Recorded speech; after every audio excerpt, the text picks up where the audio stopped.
Hello, everyone, and welcome to Daily English Dose. Today, I invite you to a moving and inspiring story that shows how even the simplest beginnings can lead to great changes. This is the story of how an abandoned plot of land was brought back to life by the perseverance of a lonely woman and the power of the people around her. Have you ever found yourself in a new place, feeling lonely and aimless? Or have you witnessed a small idea turn into a huge movement? This story shows that a garden is not just about soil and plants, but also a place where hope and human connections can flourish. If you're ready for this inspiring and discovery-filled journey, let's begin. Our story's protagonist is Isabella, a kind but introverted woman in her early 60s. After losing her life partner, she moved to a quiet suburb of London to escape the memories of her old home. Although her new house was charming, Isabella felt lonely and empty. Her routine life of many years had suddenly changed, and she found it difficult to adapt to a new environment. Her days were spent gazing out the window or looking at old photographs. In London, where she had recently moved, directly across from her house, there was a large, neglected plot of land that had been abandoned for years. Surrounded by rusty barbed wire, this area was covered with weeds and, combined with the occasional litter thrown by people around, created an unsightly view for the surroundings.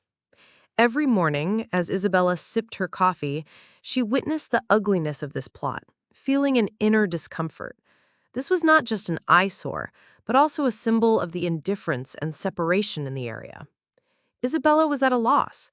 She didn't know how to use the energy building up inside her and her desire to create something.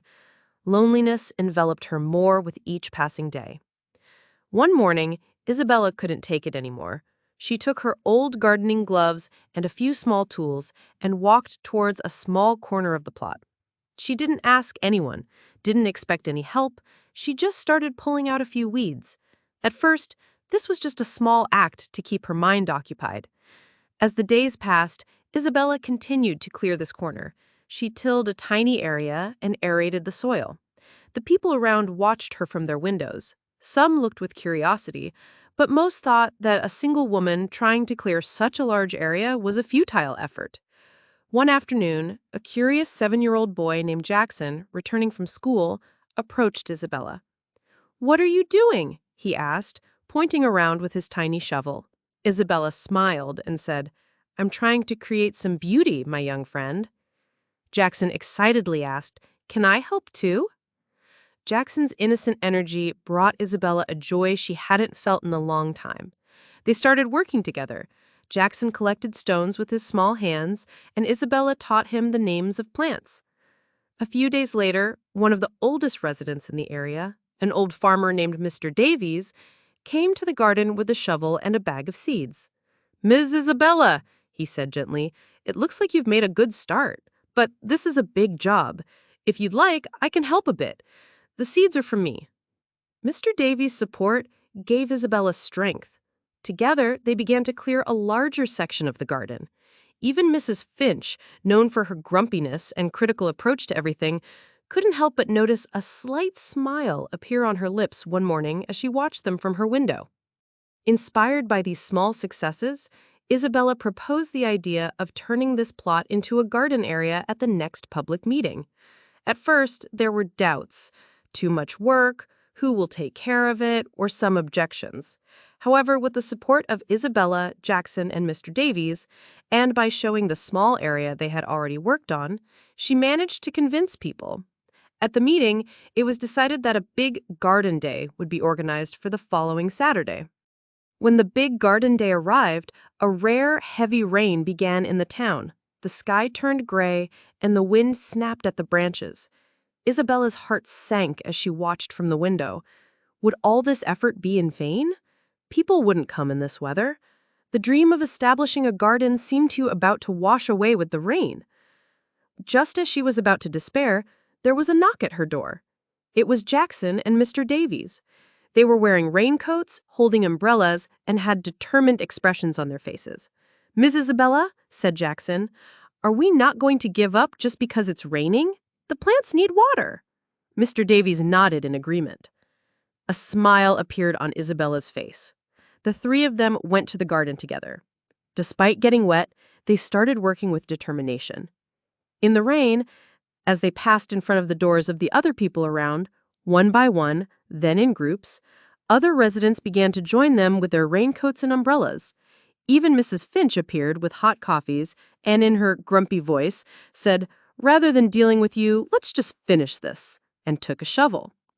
That day, despite the rain, all the gathered people became one. Together, they removed a fallen tree, dug up the muddy soil, and planted the first seedlings. An atmosphere of love and solidarity enveloped the garden. That day, they understood that the transformation of the garden was not just physical, but also about strengthening the bonds between them. After that rainy day, the garden area became the heart of the surroundings. With everyone's effort, the abandoned plot quickly transformed into a lush oasis filled with colorful flowers, fresh vegetables, and fruits. Children played safely, the elderly sat on benches and chatted, and families had picnics. Every morning when Isabella entered the garden, her eyes welled up as she looked at this vibrancy that had replaced the weeds and garbage. This was not just a place where plants grew, but also an area where human connections flourished again. Isabella, who had once been lost in her loneliness, had emerged and become one of the most loved figures in the area. Everyone thanked her, coming to her for gardening advice. Mr. Davies taught her old gardening tricks, while Jackson ran to the garden every day to pick the freshest vegetables. Even Mrs. Finch now watered the flowers in the garden and brought Isabella freshly brewed tea. The garden had become a meeting point for the people there, bringing joy and meaning to everyone's lives. As years passed, that garden area in London became the pride and a symbol of the surroundings. Isabella began organizing small workshops to manage the garden, and people from all over the city came to learn gardening secrets from her. Isabella had rediscovered herself, adding profound meaning to her life. The feeling of loneliness and emptiness was replaced by the joy of belonging and creating. She had not only transformed a plot of land, but also connected people and created a new living space within herself. Life had shown her how, even in the most hopeless moments, a small action could open the door to great changes. Isabella sat on the bench in the middle of the garden, looking at the smiling faces and the thriving life around her, feeling an indescribable peace in her heart. This place, once an ugly void, was now a tangible proof of hope, friendship, and solidarity. This story teaches us important lessons. 1. The power of small beginnings. Great changes often start with a small, single step. 2. The power of human connection. People coming together can miraculously change their surroundings and each other's lives. 3. The importance of finding a purpose. Finding a purpose in your life can help you overcome loneliness and make new beginnings. 4. Transformation. Remember how anything overlooked or deemed worthless can become beautiful with a little care and effort. If you enjoyed this video, leave a like, and don't forget to subscribe to the channel. Drop a comment below. I'd really love to hear what you think. Remember, consistent listening, confident speaking.